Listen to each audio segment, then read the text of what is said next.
Welcome to cook with Rumana. എൻ്റെ video ആദ്യമായിട്ട് കാണുന്നവരാണെങ്കിൽ സബ്സ്ക്രൈബ് ചെയ്യുക, ബെല്ലമർത്താൻ അമർത്തുക, അതിൻ്റെ അടുത്തുള്ള ഓൾ ടിക്ക് ചെയ്യുക. ഇന്ന് ഞാൻ മാംഗ്ലൂർ സ്പെഷ്യൽ ഗോലി ബജയാണ് ഉണ്ടാക്കാൻ പോണത്. നോർമലി ഞങ്ങൾ യങ്സ്റ്റേഴ്സ് ട്രഡീഷണൽ ഫുഡൊന്നും ഇഷ്ടപ്പെടില്ല. കാരണം ഇപ്പോൾ മാർക്കറ്റിലും സ്ട്രീറ്റ് ഫുഡായിട്ടും പല വ്യത്യസ്ത ഫുഡുകൾ അവൈലബിൾ ആണ്. അതുകൊണ്ട് ഞാൻ മാംഗ്ലൂരി ആയതുകൊണ്ടും പിന്നെ എനിക്ക് ചെറുപ്പത്തിലെ കണ്ട് പരിചയമില്ല ഐറ്റമാണ് മാംഗ്ലൂർ ട്രഡീഷണൽ സ്നാക്സ്. അതും പിന്നെ എനിക്കിപ്പോൾ കുറച്ച് കാലമായിട്ട് ഞാൻ കഴിക്കുന്ന കുറച്ച് ഫുഡുകളുണ്ട് കേരള തനതായ രീതിയിലുള്ള. അതൊക്കെ ഞാൻ എങ്ങനെ എളുപ്പത്തിൽ, അതും ഞങ്ങൾ യങ്സ്റ്റേഴ്സ്, ഞങ്ങളെ കുട്ടികൾ ഇഷ്ടപ്പെടുന്ന രീതിയിൽ വളരെ വ്യത്യസ്തമായി ഉണ്ടാക്കുക എന്നാണ് ഞാൻ എൻ്റെ വീഡിയോയിൽ കാണിച്ചു തരുന്നത്. അപ്പോൾ നിങ്ങളെല്ലാവരും സപ്പോർട്ടിങ് ഉണ്ടാവുമെന്ന് വിചാരിച്ചുകൊണ്ട് ഞാൻ ഇന്നത്തെ ഗോലി ബജി എങ്ങനെ ഉണ്ടാക്കുന്നത് കാണിച്ചു തരാം. ഗോലി ബജി ഉണ്ടാക്കുന്ന ആദ്യം ഞങ്ങൾ മാവ് കഴിക്കണം. അതിലേക്ക് 2 കപ്പ് മൈദ, 1/2 കപ്പ് തൈര്, 1 സ്പൂൺ ജീരകം, ഇഞ്ചി, പച്ചമുളക്, പെപ്പർ പൊടി, 2 സ്പൂൺ ഉപ്പ്, കറിവേപ്പില, മല്ലിയില, 3 സ്പൂൺ പഞ്ചസാര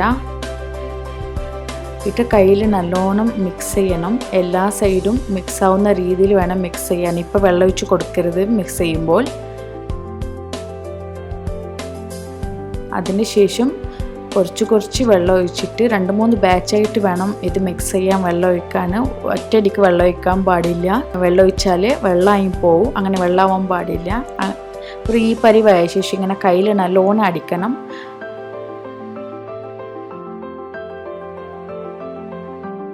കുറച്ച് സോഡപ്പൊടി ഇട്ടിട്ട് വിസ്ക് എടുത്തിട്ട് ഒരു 3 മിനിറ്റോളം നല്ല മിക്സ് ചെയ്യണം. കയ്യിൽ അടിക്കാൻ ബുദ്ധിമുട്ടുണ്ടെങ്കിൽ മാത്രം വിസ്ക് എടുത്താൽ മതി. ഞാനിപ്പോൾ വീഡിയോയിൽ കാണിക്കുന്നതാണ്. അത് ലാസ്റ്റ് ഇങ്ങനെയാണ് വരേണ്ടത്. ഞങ്ങൾ മോളിൽ കൂടി ഇടുമ്പോൾ കറക്റ്റായി താഴെ വീഴണം. ഇപ്പോൾ ഇത് കവർ ചെയ്തിട്ട് ഒരു 3 മണിക്കൂർ ഞങ്ങൾ സൈഡ് വെക്കണം. 3 മണിക്കൂർ സമയമില്ലെങ്കിൽ അറ്റ്ലീസ്റ്റ് 1 മണിക്കൂറെങ്കിലും വെക്കൽ നിർബന്ധമാണ്.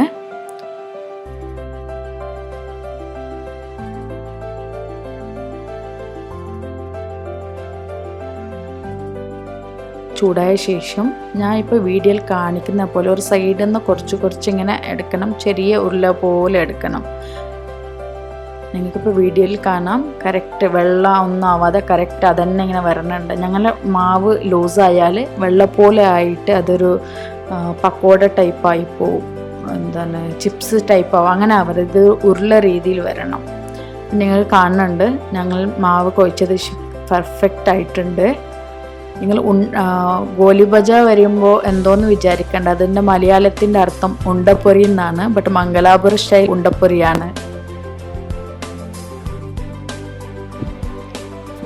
ഒരു ബാച്ച് ഇട്ട ശേഷം ഞങ്ങളിതൊരു 2-3 പ്രാവശ്യം അങ്ങോട്ടും ഇങ്ങോട്ടും ആക്കിയിട്ട് മറിച്ചിട്ട് കൊടുക്കണം. നിങ്ങൾക്ക് കാണാൻ എങ്ങനെ നല്ല സോഫ്റ്റായിട്ട് ഫ്ലഫി ആയിട്ട് നിൽക്കുന്നുണ്ട് എന്ന്.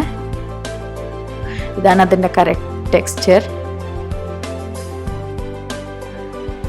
ഇപ്പോൾ ഇതൊരു ഗോൾഡൻ ബ്രൗൺ ആയി വരുന്നുണ്ട്.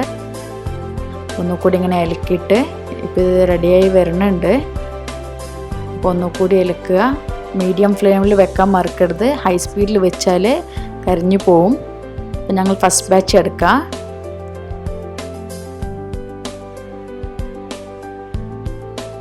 സെക്കൻഡ് ബാച്ച് ഇടുക. ഒരു 2 കപ്പ് എടുക്കുമ്പോഴത്തെ ഒരു 2 ബാച്ച് വരും. ഒറ്റ ബാച്ചിലാവില്ല. സെക്കൻഡ് ബാച്ചും അതുപോലെ കറക്റ്റായിട്ട് വരുന്നുണ്ട്. മാവ് ആ ഒരു പരിവാവാൻ ശ്രദ്ധിക്കുക. ഒരിക്കലും വെള്ളമായാൽ ഇത് നന്നാവില്ല. ഇപ്പം ഗോൾഡൻ ബ്രൗൺ ആയിട്ട് പെർഫെക്റ്റ് ടെക്സ്ചർ വന്നിട്ടുണ്ട്. ഞങ്ങൾ ഗോലി ബജി റെഡി ആയിട്ടുണ്ട്. ഇപ്പോൾ സാമ്പാർ അല്ലെങ്കിൽ തേങ്ങാ ചമ്മന്തി കൂടെ കഴിക്കാം. Thank you for watching.